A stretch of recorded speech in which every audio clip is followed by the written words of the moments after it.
handog sa ating mga loyal na kapamilya na nanonood dito sa inyong Premier Volleyball League. Unahin na natin ang labanan ng PacificTown-Army Lady Troopers kontra BanKo Perlas Spikers. And then maya-maya po lamang yung dalawang huling kampiyon sa ating Premier Volleyball League. Pinag-uusapan po natin of course ang ating Petrogas Angels at Creamline Cool Smashers. Yan po ang ating second game ng ating Sunday doubleheader dito po sa Bacolod City. Maayong hapon at damagin salamat sa panonood at pagtutok sa inyong PVL. Boom Gonzales kasama si Sinjin Reyes. Hindi lang para dito para magtrabaho pero para kumain. Inatake na namin ang inasal, ang Napoleones. Pero we still have work to do. And very important work, Sinjin, lalo na pag nakita natin ang ating team standings. Medyo importante itong laban na ito. It's a very crucial match nga, Boom. If you look at our team standings, nakikita natin dyan yung BanKo Perlas. It's their last two games in the eliminations round. Pero ang crucial dyan, the magic number to finalize into our Final Four is number 10. So you need 10 wins to get in. But what's crucial for BanKo is if they win here, they kind of eliminate Army and give Army less chances of entering because Army has to perfect their next games and they still have a tall order. Also Air Force to get into our Final Four. But looking at our standings, we still have 6 teams who are in the running to become part of our Final Four. Creamline, BanKo, Petrogas, Motolite, PacificTown-Army, and Philippine Air Force. And so far, after the Chocomucho loss yesterday, itong Chocomucho, Bali Pure at Chef's Classics will just be playing out their next games at wala nang bearing sa kanilang team standing. Dahil doon sa mga nangyari kahapon, yun din. Kaya nga sabi nga natin, crucial na itong part ng ating PVL Open Conference dahil nagkakaposisyonan na para doon sa ating apat na papasok sa ating next phase. Alright, as always, this is, as you said, the second round meeting. So that means may nangyari na nung kanilang first meeting at Pacific Town getting the better of BanKo Perlas. And looking at what these two squads did, may pagka-kontrapelo itong dalawang koponan na to ng pag pinag-uusapan natin. Pacific Town knowing how to refute to BanKo's skills, but BanKo also sometimes would have a lot of energy. At kwento nga sa akin ng mga players ng BanKo, meron silang hugot dito. Bakit? Dahil syempre sila yung tumalo, yung Pacific Town yung tumalo sa kanila nung reinforced conference. Para matanggal. Oo, para matanggal. At para hindi makuha yung bronze medal. Kasi first time hindi mag-podium ulit ng BanKo in the recent reinforced conference. But looking at that game, great performance. Kulamera doon, si Jem Gutierrez, yun yung joke. Na parang kahit anong palo niya lumulusot. Tama, naalala ko nga. And then on the other side of the court, you have Nicole Chamzon, di ba? Siyempre, still leading the charge. But of course, that time, Z Hervasio wasn't as explosive. And right now, BanKo has renewed energy in their past two games. Right, and sana magtuloy-tuloy yan, lalo na dito sa ganitong phase ng ating labanan dito sa inyong Premier Volleyball League. Okay, samahan niyo po kami. Live po tayo dito sa Bacolod. On Twitter, hindi po nagbabago at ABS-CBN Sports. Ang hashtag po natin, yun pa rin po, PVL 2019. Ilan na ba yung ating Facebook likes? 991,769. Yeah. Konti na lang. Nandun na tayo. Alright, kami ni Sinjin magbabalik dito sa University of St. LaSalle Coliseum para kausapin ang dalawang key players dito sa ating first game. And of course, hihimay-himayin pa natin itong laban na ito dito po sa inyong PVL 2019.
Hi.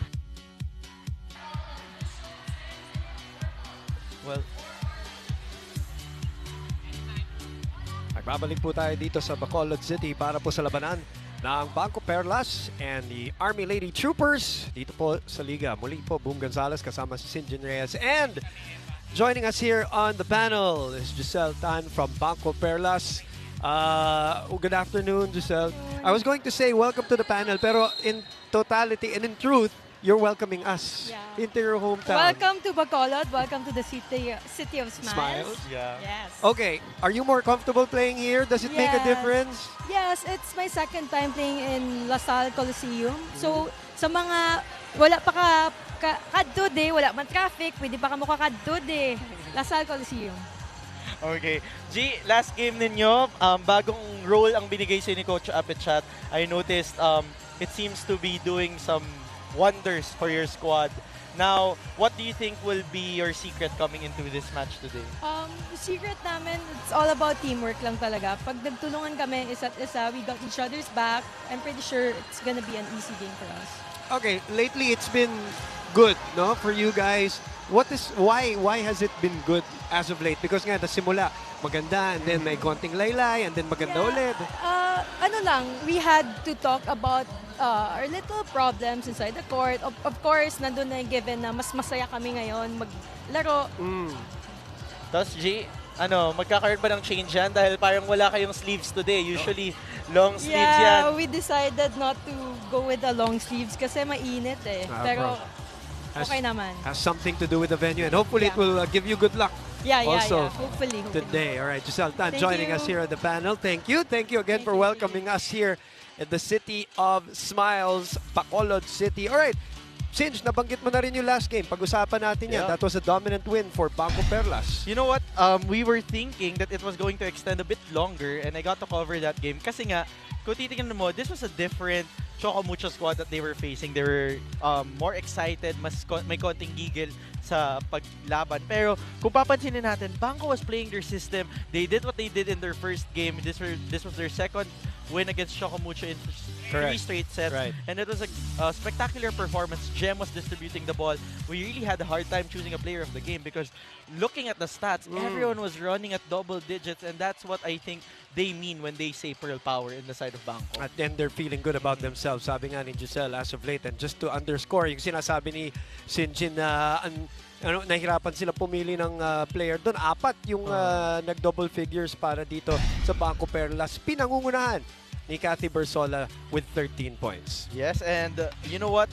That is just a understatement about Cathy. It's not just about being her killer bee as Cathy Bersola or Killer Bersola, pero yung killer blocker, yun talaga yung biggest factor. She's the leading blocker in our league right now with 38 block points already, kill blocks coming into this match. And you know, in BanKo Perlas, they have a total of 80 kill blocks.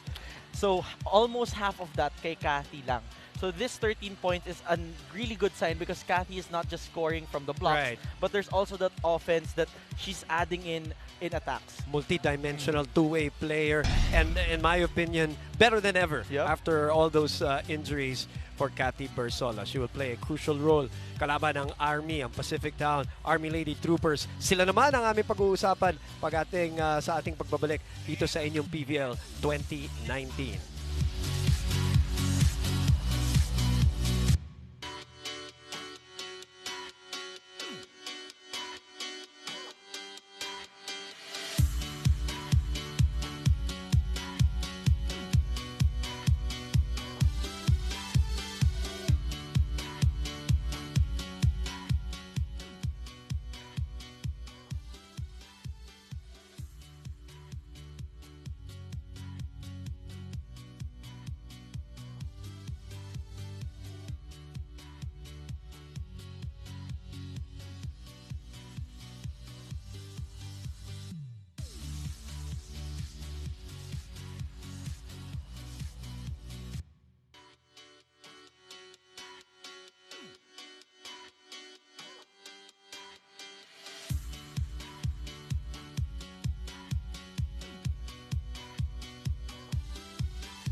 Nagbabalik po tayo dito sa loob ng University of St. LaSalle Coliseum in Bacolod City. Patuloy po ang ating PBL Open Conference at malapit na magsimula ang ating first game. PacificTown-Army Lady Troopers kontra BanKo Perlas Spikers. Kanina, kausap natin si Giselle Tan mula sa BanKo Perlas. Kausapin naman natin ang kanyang kapwa Ilonggo na si Nene Bautista na birthday kahapon. Tama Yes ba? po. Happy birthday. Unang-una. po. Yun muna, happy birthday. Okay, pangalawa. Medyo kinapos dun sa huling laro, Nene. Ano nangyari? Siguro kumbaga nawala yung tiwala namin sa isa't isa. Tsaka wala yung communication. Okay. Sidge? Ako naman, Ate Ne, syempre, last week, nakauwi ka sa Iloilo. Ngayon naman, nasa Bacolod tayo. So, mga Ilonggo at mga Ilongga yung mga nanonood sa'yo. Pero ito, yung Army, medyo crucial tong game para sa inyo. So, ano ba, may dagdag pressure ba papasok sa match na to? O ano naman, parang pareho lang, kalma lang muna? Meron po kasi naghahabol kami ng panalo. Correct. Tsaka ito, doble training talaga po kailangan para manalo sa remaining na games po. So, nagta-twice a day na kayo Ay, ngayon? hindi naman po, parang nagdo-double time kami kung ano yung kulang namin. So talagang mukhang mas matibay ay papakita nyo dito ngayon sa match na to. Okay, mabilisan lang. Mas komportable ka ba sa out-of-town games o sa Manila? Depende po. Depende. Depende kung saan. Depende. Dito, okay ka na ba? Pareho lang po. Walang pareho. problema. Manila to out of town. Walang Pareho problema. lang po. Alright. Nene, happy birthday. At Thank good you luck po. dun sa laban nyo ngayon. Nene Bautista, of course. Joining us from PacificTown-Army Lady Troopers na sabi nga niya, crucial ang laban nila ngayon. Ito po yung kanilang pinanggalingan, Singe. Medyo mabigat, hindi nakakapit doon sa dulo. Actually, not just the 5th set, but pati na rin yung 4th set, medyo naiwanan sila doon ng gusto. Well, momentum swing ito boom para sa Petrogas Angels. We thought it was going on the side of the PacificTown-Army Lady Troopers, especially on the 4th dahil yung momentum nasa panig na nila. Pero things changed, nag-iba yung ihip ng hangin, nahirapan na sila dun sa Petrogas, and probably fatigue was also a factor for them. They had, they're the older squad, per se, the more seasoned squad, so they really had to adjust to the energy of the Angels during that time. But right now, it's a different setup. They're facing a team that's more, a little bit more seasoned, or almost as seasoned as they are. Okay, they only had one player in double figures in that matchup. Pero sino ang aabangan pa natin dito na kailangan din tumulong? Katulad kila Jean Balse, of course, and Honey Royce Divino, Honey Royce, nanguna doon sa laban na yun. Pero syempre, yung important din dyan, Jovelyn Gonzaga, Right. yung kailangan nila for today, because it's not just in reception that Jovelyn and helps the squad, but there's really a lot of things that they really have to help out on, and especially when you have your more veteran setter inside the court like Sarah Jane Gonzalez.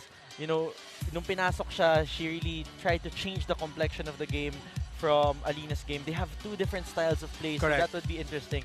But what's going to be nice here also to see is how they will be able to adjust given nga that there's pressure on their side. Because Right. usually they play na hindi naman sila yung nape-pressure. At malalaman natin or makikita natin if they'll be able to show up for this game against BanKo Perlas. Naghahabol po sa team standings itong PacificTown-Army Lady Troopers. Ito naman ang BanKo Perlas looking to get that number 10 win, Singe, na sabi mo is the magic number. Kumbaga, secures you a little bit going into the Final Four. Right? Samahan niyo po kami. As we said, live po tayo from Bacolod City. You can join us on Twitter. You can ask Sinjin any question at ABS-CBN Sports, hashtag PBL2019. Yung mga pwede lang niyang sagutin. Parang may pressure Clarify bigla. lang yung mga about the game. About the game, Yeah. not about anything else. Alright. We'll take a break here at Bacolod City. Pagbabalik po kami sa pagsisimula ng game number 1 ng inyong PBL 2019 here at the University of St. LaSalle Coliseum.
of Philippine Volleyball collide in the Premier Volleyball League.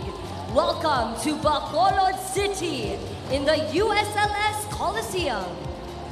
Welcome po natin ang ating first referee, Nestor Matematico. Second referee, Rene Gaspillo.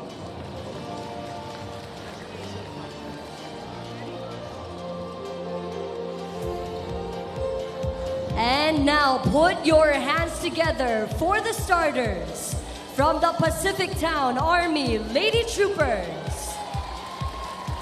Number 5, their captain, Ging Banse. 6, Jem Gutierrez. And number 8, the Bionic Ilongga, Jovelyn Gonzaga. Number 9, Alina Picar. Number 15, Royce Tubino. 16, Lut Malaluan. And their libero, number 1, Tin Agno. For their head coach, Emilio Kung Fu Reyes.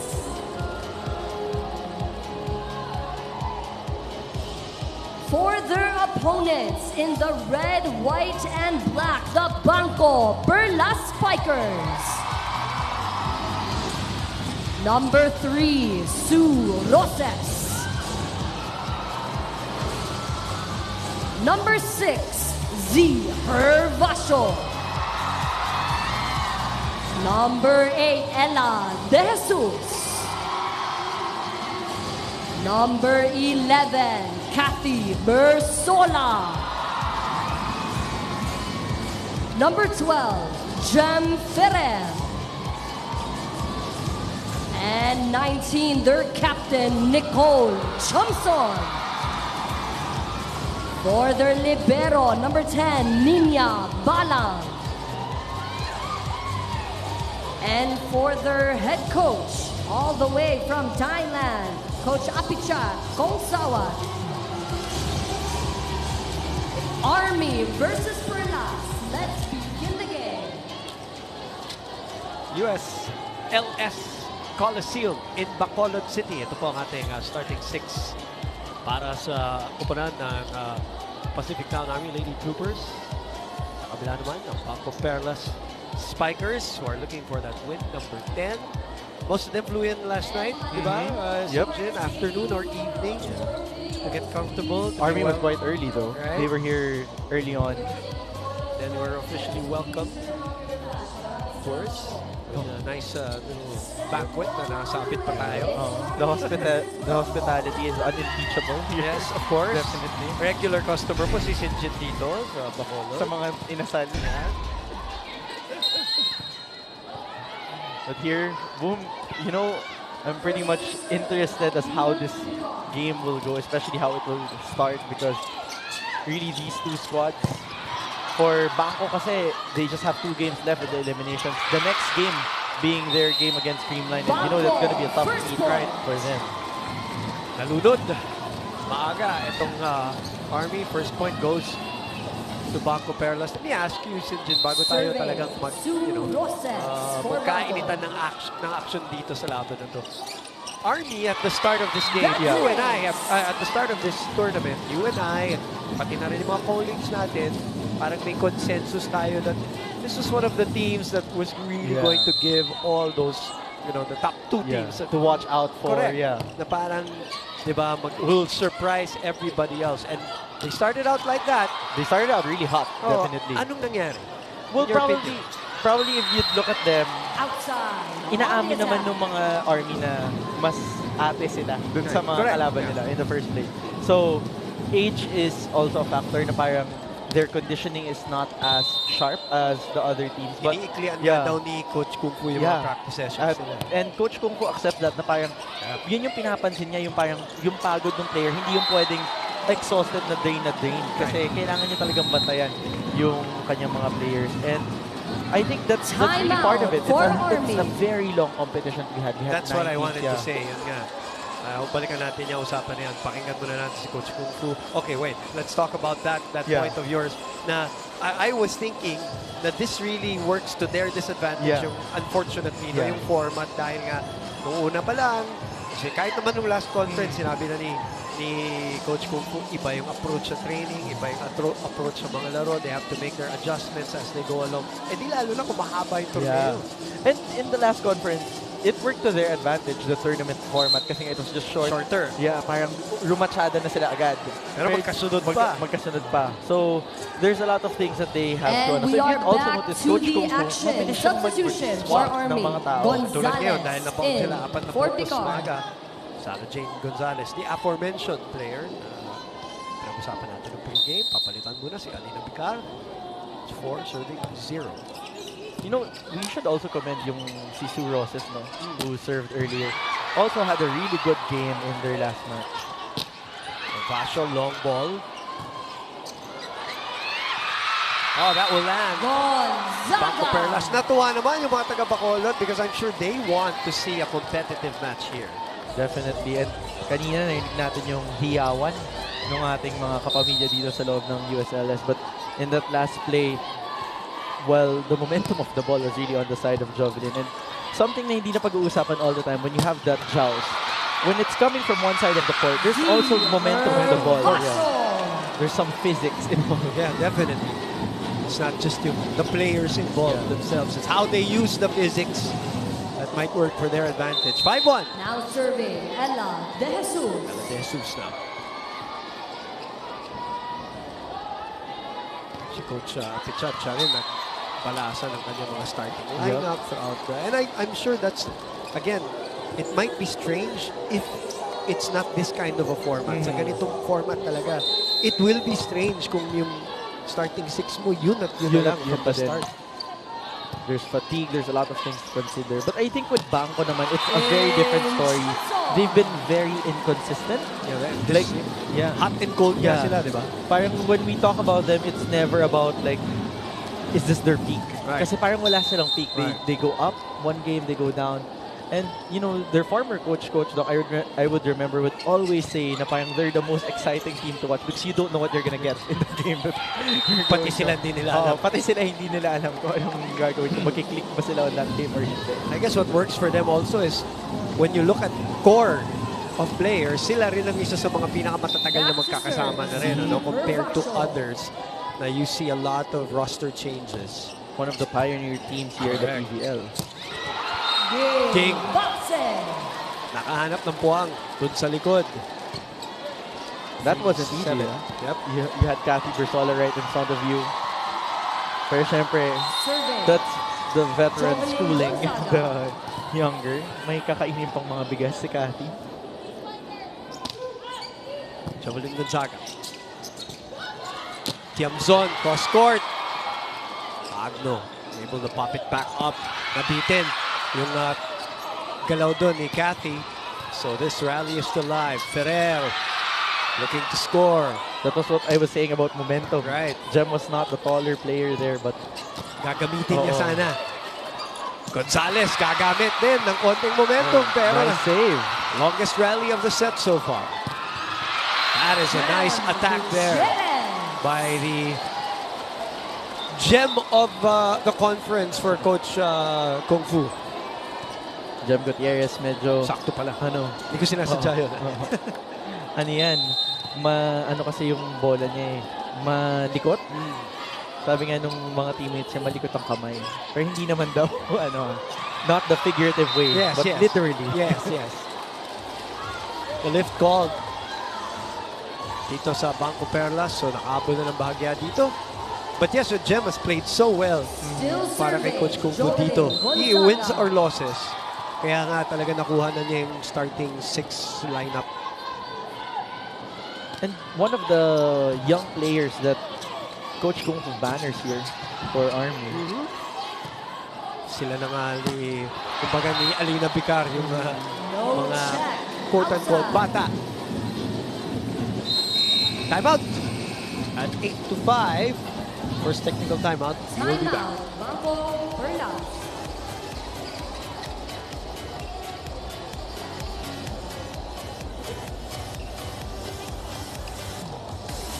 technical timeout. And at this time, we would like to thank our sponsors for our PBL year in Bacolod. Thank you, of course, to Petrogas, BanKo, Chocomucho, Green Line, who will be the second game today, 4 p.m. It's Petrogas facing off against Green Line Pool Smashers. So stick around for that. Again, paalala po, Jasmine we are Ramos selling ice the scramble Team Motolite outside. All is of in the venue. proceeds Actually saw her will kanina go to backstage. BBCB, Ayala the Staniero nephew also of Miss in Jovelyn attendance. Gonzaga. So Mr. and please Mrs. Stan, the buy parents of now. Giselle. Yung naka-BanKo Perlas. Also Let's with get us. back to the game. Mga nakapuslit mula sa kanilang mga training. Parang rest day sila today. I wonder kailan yan uuwi. Kasi Yan ang sigurado tanong. Monday may training yan. Yan ang tanong. Pwede natin itanong sa kanila. Baka mamaya, baka pwede natin isingit. Oo nga eh. At Ano pwede kausapin. makausap? At guluhin ng Survey. konti ang kanilang Kathy panunood. Bersola. In the meantime, the Killer Bee. Ati Bersola. It's funny no, that her initials are KB. Killer blocker. Kathy Berson. Yeah. Tiamzon. Off the block. Off the block, Johnson. This is something that Nicole wasn't able to maximize in their previous game though. Na-notice ko, siya yung binantayan nung Chocomucho. So right now, I think yan yung papaganahin ni Nicole. Those off-the-block hits. Last time, either nabablanko talaga siya or nalulusot niya pero bubuhay naman sa kabilang side. Gutierrez goes down the line. Gutierrez. So far, that down the line has been very effective for Gem. She's been favoring that area. And BanKo still unable to pop it out from that side. So we are at 6 serving 9. First game of our doubleheader dito sa City of Smiles. Sigurado yan by the second game. Punong-puno na tayo dito. Sa USLS. Nabitin. Si Tubino. But somebody scraped the net on the side of BanKo Perlas. For Army. And looking at that last play, syempre may konting gigil tong ano. I was actually watching the stories of some of the Perlas Spikers after their game. Niloloko nila si Jem eh. Tungkol sa blocking ni Jem kasi sinasahod lang daw niya yung block. Touch at the top, Johnson. Gonzaga could not get there in time. Shamson firing her attacks there. Earlier we saw some hard strong balls. Ngayon pinalusot niya right on top of the blockers, just trying to get that through. You know what was also interesting in the last match of BanKo? Whoop. I was about to nod her, the elevator. Oh. She's trying to get back to her peak form. You know, that UAAP season 76-77 form that she had. She had a good kill block in their last game against Cap Tolentino. So, parang malapit na makabalik yung elevator. Full function. Baka perfect timing for them. Lalo na dito sa segment ng ating tournament. We're gonna need her. Down the That line. is Tubino. within the line. Tubino will get that score. Army so far favoring the down the line side. And ang napapansin natin is they're maximizing the presence of Gem in front. Kasi Gem being the shorter blockers between the options that they have. Oh, cannon Roses. by Suroses. Had 8 points in their last game. Pinuri ni Sinjin kanina para dun sa kanilang last game. Porsyento eh. Pag si Su yung pina-running mo, talagang ang taas ng porsyento. In the game. Ay sa Chope. More young guns na ilalabas ni Coach Kung Fu. Part of UST's training pool, getting quality experience here. Wide on the cross court para kay Tubino. And 19 points in their last matchup in the first meeting. Pinangunahan nga sila ng 22 ni Jem Gutierrez. Jem Ferrer naman. 13-8. So far cruising here in the first set. Vasho. Nobody home. Z giving them a taste of their medicine, talking about Army. Going for that down the line as well. But if BanKo as a team is not peaking, what I noticed naman, yung players, individual players, yung parang nagkakaroon ng peak. Z is one of those players that's really performing pretty well, especially if she gets those attempts from Jem. You'll take it, even if, let's say, the team is not peaking, mas masama naman kung yung team hindi na peaking. Yung mga player hindi pa nakukondisyon. So I guess that's a worst case scenario. And again, they are at 9-5. Almost one of the few teams that are almost finishing out the tournament. After this, sila at yung Body Pure at Chef Classics pa lang yata yung nakaka-15 games. So, they're about to finish their season, but we still have around 4 game days. Yeah. Before we get into the next phase. Yeah. Matagal-tagal Talaga, maraming Back to teams. the game. I'm sure ating mga PBL fans naman. Busog na busog. Pagdating Service sa action in the meantime, Gonzaga lets that one drop. Service ace. Former UAP best setter. And arguably one of, or the record holder of most number of excellent sets in a game. Recorded game. technical 16-8 timeout. is our score. We'll be back.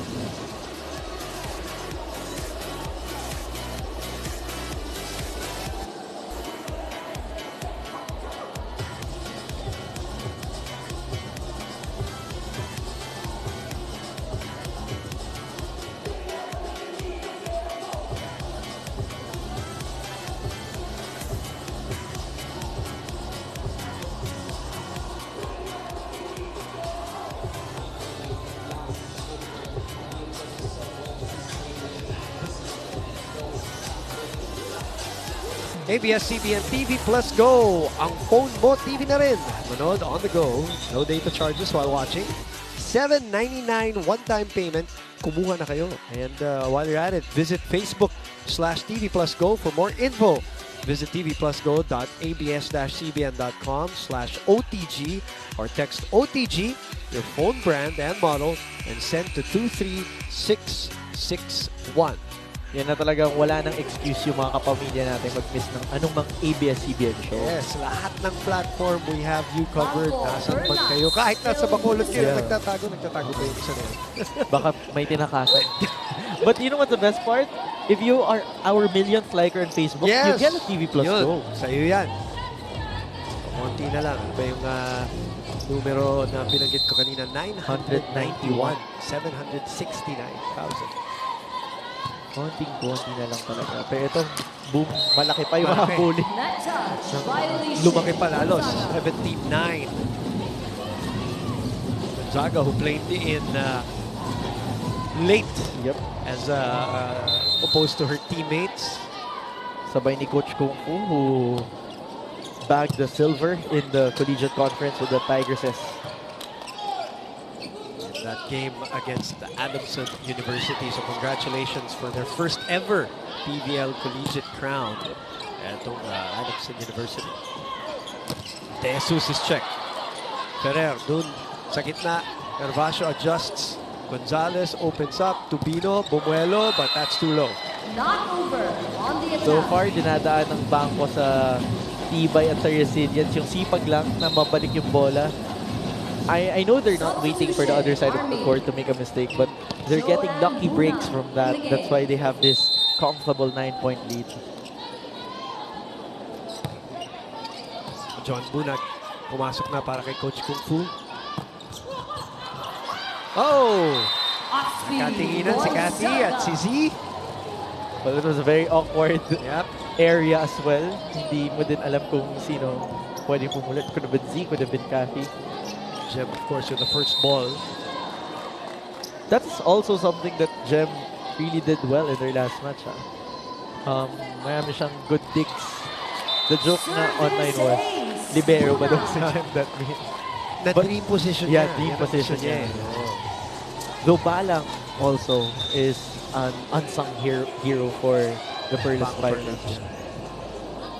Si ano daw, Little Miss BanKo. Ito, kailangan nilang punasan itong sahig natin. It will be extra slippery today, not just with actual sweat, but just the moisture, the heat of, being The in this humidity. venue, the humidity. Mababa yan para kay Bunag, who had the service ace earlier. She was trying 1911. She was trying to go to that very exact, precise, sharp angle na right on top of the net na similar to her previous serve. Gonzaga. Ooh, what an angle. Inside, Jovelyn Gonzaga. Vintage form for Jovelyn. Really sharp angle there, going for that deep cross court. And on the side of BanKo, masyadong nakasubsub paloob yung kanilang mga players. That drops in. Services, Alyssa Chopin. BanKo needs to do something to start up here, Boom. Kasi kung hindi, maiiwan sila. At dahan-dahang humahabol na itong Army Lady Troopers.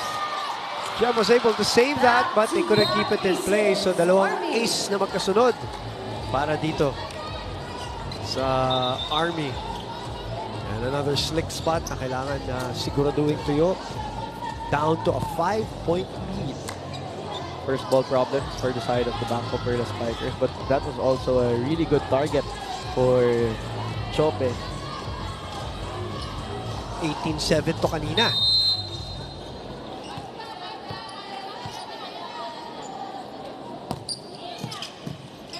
Over-receive. Nagawan pa rin paraan. Nope.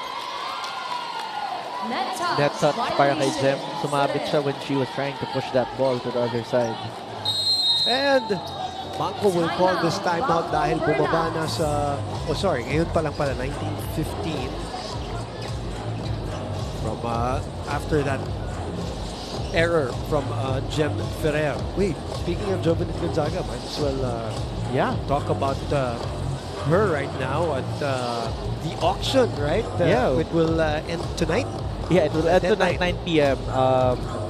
That's the volleyball community uniting for baby CV, yung kanyang pamangkin who's suffering from leukemia. And, you know, really positive vibes lang talaga from that auction. We saw good numbers from our jerseys that have been auctioned there. Kung hindi pa nag-auction, kunin nyo na po, mag-bid na po kayo.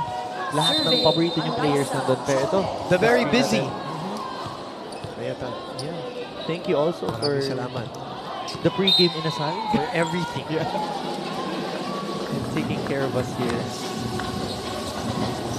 And I believe also, if you want to donate directly, there's also a number. There is. You know, there's a bank account number that you can check on Facebook for them if you want to go and, you know, just directly donate to the family, and I'm sure any amount will be appreciated. Yep, they just need to check Volleyball Community Unites for Baby CV. Yan ang Facebook page? Yeah, Facebook page. Or go to facebook.com/CalixVander. CV Gonzaga. In the meantime, ganda nung timeout ni Coach Kong Sawat. Good job. 2 straight points after the timeout, so it's 21-15.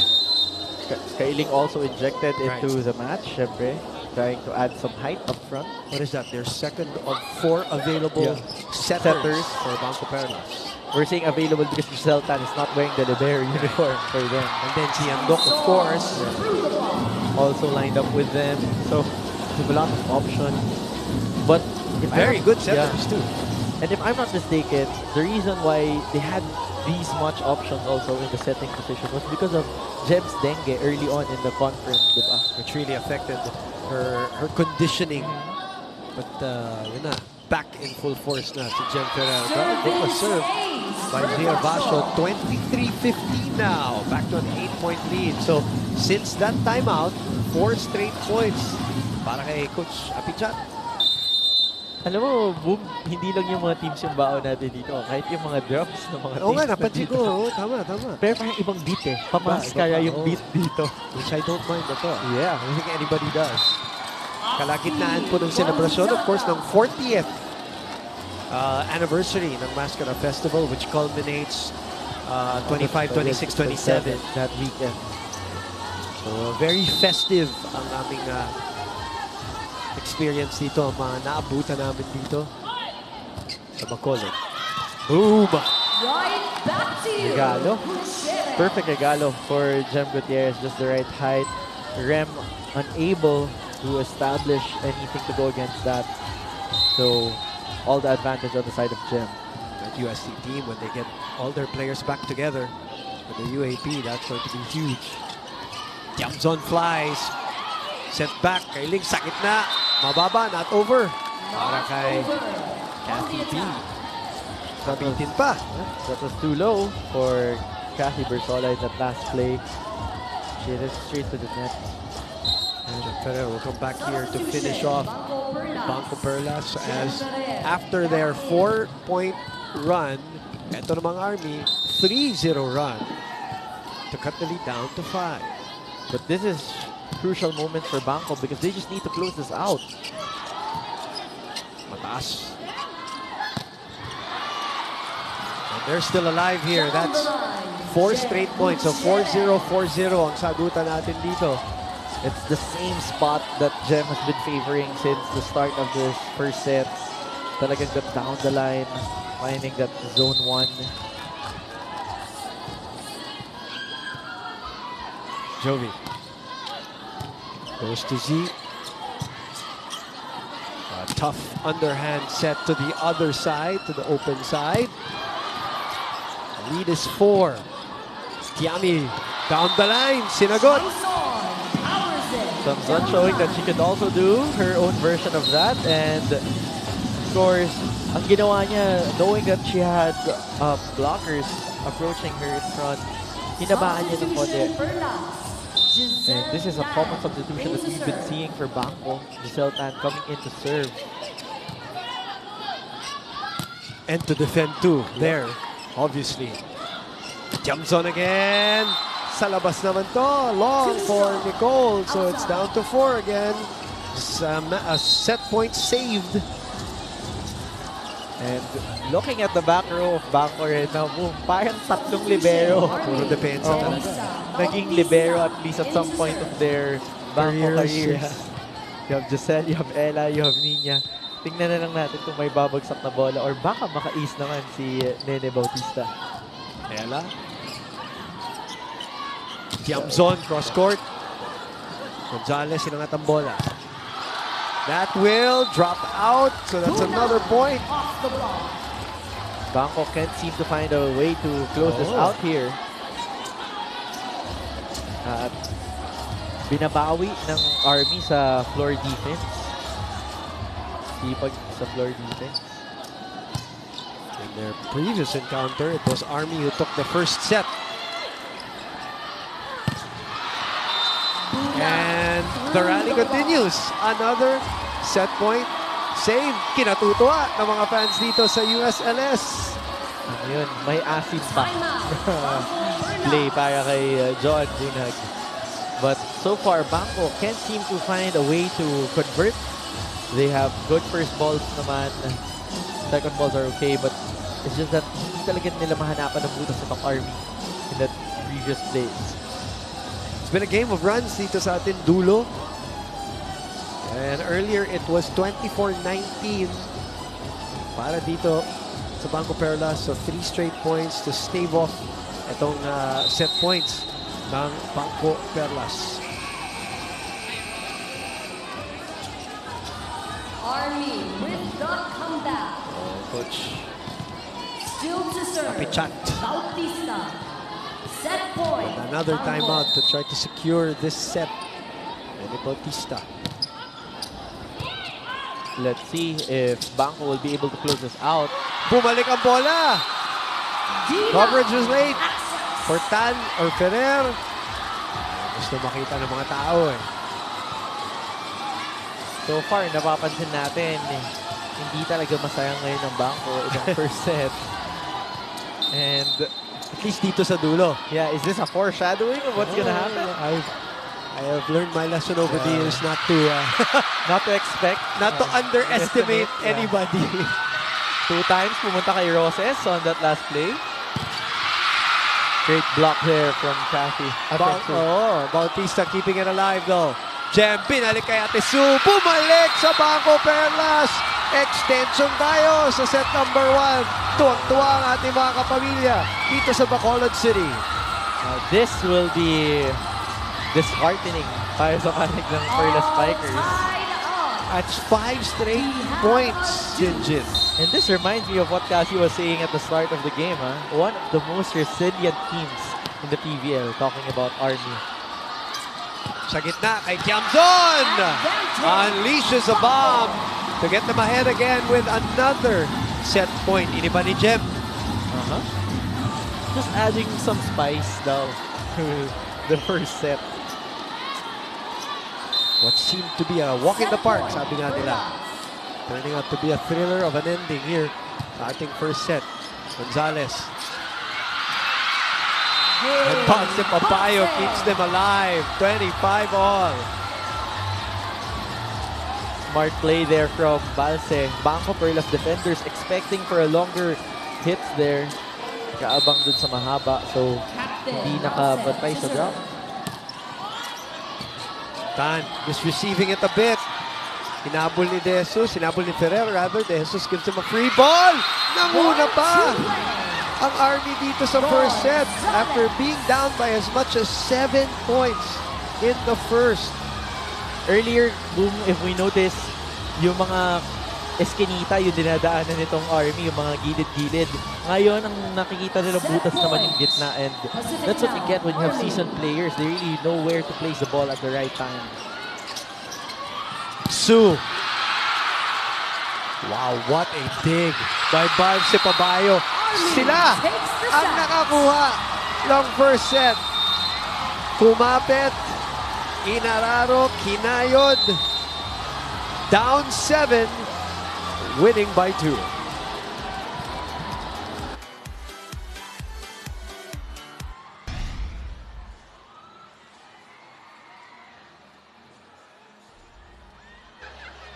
Hello to our Kapamilya sports fans worldwide. This is Eliza Valdez. Thank you for watching the set 1 of today's PVL game. Para mapanood ng live ang mga susunod na exciting PVL sets, just go to iWant.ph or sports.abs-CBN.com.